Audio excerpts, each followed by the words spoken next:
নমস্কার, কেমন আছেন সবাই? আশা করছি সকলে খুবই ভালো আছেন। আজকে আপনাদের সাথে শেয়ার করছি বেগুনের ঝাল পোস্ত। যেহেতু প্রচণ্ড গরম পড়েছে, এখন গরমে তেল ঝাল মশলাযুক্ত খাবার তো মোটেই ভালো লাগে না। খুবই হালকা মশলা দিয়ে আজকে রেসিপিটা বানাবো, কিন্তু খেতে ভীষণ দুর্দান্ত হয়। তাহলে দেখে নেওয়া যাক। এখানে বেগুনের ঝাল পোস্ত বানানোর জন্য আমি বেগুন নিয়েছি, খুব কচি থেকেই বেগুনটা নিয়েছি। আপনারা পরিমাণটা বেগুনটা যতটা নেবেন সব কিছু পরিমাণটা তাহলে বাড়িয়ে নেবেন। এখানে আমি 1.5টার মতো বেগুন ব্যবহার করব, যেহেতু কড়ার মধ্যে আমার 1.5টার বেশি বেগুন ধরবে না, তাই এইভাবে আমি 1.5টা বেগুন নেব। কিভাবে বানাবো আমি সেটা আপনাদের সাথে শেয়ার করছি। বেগুনগুলো আপনারা এইভাবে লম্বালম্বি করে কেটে নেবেন, একদম অন্যরকমভাবে টুকরো করবেন না, এইভাবে লম্বা করে কেটে নিলেই খেতে ভালো লাগবে। এই দুটো বেগুন আমি আলাদাভাবে সরিয়ে নিলাম, কারণ যেহেতু দেখি বুঝতে পারছেন বেগুনগুলোকে আমি এইভাবে ঠিক সাজিয়ে নিচ্ছি। দুটো বেগুন ধরছে না এখানে, তাই দুটো বেগুনকে আমি সরিয়ে রাখছি। আপনাদের বড় করা হলে তাহলে একভাবে যদি একই সাথে করতে চান তাহলে বেগুনগুলো সবটাই নিয়ে নেবেন। সামান্য লবণ দিয়ে আমি বেগুনটাকে খুব ভালো করে মাখিয়ে নিচ্ছি। খুব বেশি লবণ নুন ভালো লাগবে না, কারণ যেহেতু বেগুন একটু মিষ্টি মিষ্টি খেতে লাগে, তাই লবণটা পরিমাণ মতোই মাখিয়ে নিলাম। এখানে আমি 4টি কাঁচা লঙ্কা নিয়েছি, কাঁচা আর পাকা লঙ্কা করে 4টি নিয়েছি, আর লঙ্কাগুলোকে খুব ভালো করে এইভাবে দুফালি করে নিচ্ছি। যেহেতু বেগুনের ঝাল পোস্ত, আপনারা লঙ্কাটা নেবেন পরিমাণ মতো। এখানে আমি 4টি লঙ্কা নিচ্ছি।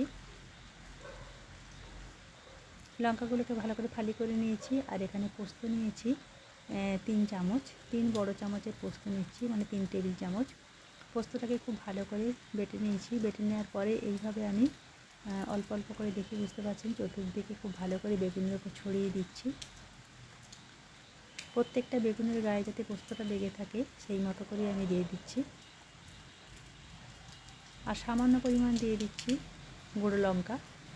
এই গুঁড়ো লঙ্কার পরিমাণটা খুব সামান্য পরিমাণে দেবেন, খুব বেশি ঝাল হলে কিন্তু ভালো লাগবে না।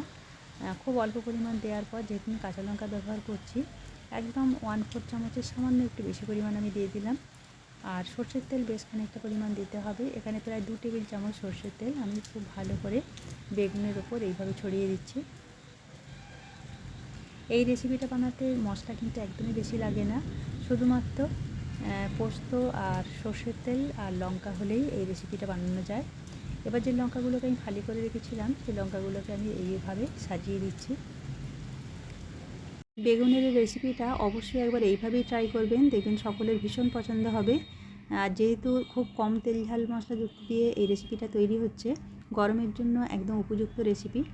এখানে আমি খুব সামান্য পরিমাণ একটু জল দিয়ে দিচ্ছি, 2 থেকে 3 চামচের মতো। যেহেতু বেগুনটা ভাপে সেদ্ধ হবে, জলটা দিলে সেক্ষেত্রে আর মশলাটা পুড়ে যাওয়ার সম্ভাবনা থাকে না, মানে যে পোস্তটা দিয়েছি। এইভাবে আমি ভালো করে সাজিয়ে নেওয়ার পর গ্যাসের ফ্লেমটাকে একদম লো করে দিয়ে 10 থেকে 12 মিনিটের মতো এটাকে ভাপে আমি সেদ্ধ করব, তাহলে এটা রেডি হয়ে যাবে। এটা আপনারা অবশ্যই ট্রাই করবেন। এটা যতক্ষণ না আপনারা বানাচ্ছেন, বানিয়ে খাচ্ছেন, ততক্ষণ বুঝতে পারবেন না এর স্বাদটা। 12 মিনিটের মতো হয়ে গেছে, আমি তুলে নিচ্ছি। আর বেগুনটা কিন্তু একদম সেদ্ধ হয়ে গেছে। আমি খুব সামান্য পরিমাণ 1/2 চামচের একটু কম আমি চিনি ছড়িয়ে দিলাম, যেহেতু বেগুনটা একটু ঝাল ঝাল মিষ্টি মিষ্টি খেতে পছন্দ হয় সবাইরই, আর এটা টেস্টটাই তাই। একটু বেগুনের ঝাল পোস্তটা একটু মিষ্টি দিলেও খেতে ভালো লাগে। এবার আমি নামানোর আগে একটু সামান্য সর্ষের তেল ছড়িয়ে দেবো। অনেকের ধারণা যে বেগুনে বেশি তেল ঝাল মশলাযুক্ত না করলে মনে হয় রেসিপিটা ভালো হয় না, কিন্তু সব রেসিপিতে সব কিছু মানায় না। আপনারা এইভাবে একবার ট্রাই করবেন, দেখবেন সকলের ভীষণ পছন্দ হবে। আপনারা আবার এটা বানাবেন, এটা এতটাই টেস্টি হয়। আমার চ্যানেলে এরকম সহজ সুন্দর টেস্টি রেসিপি দেখতে চ্যানেলটাকে সাবস্ক্রাইব করে রাখতে পারেন। সবাই ভালো থাকবেন, সুস্থ থাকবেন, আর নতুন বন্ধু হলে চ্যানেলটাকে সাবস্ক্রাইব করে পাশে থাকবেন। ধন্যবাদ।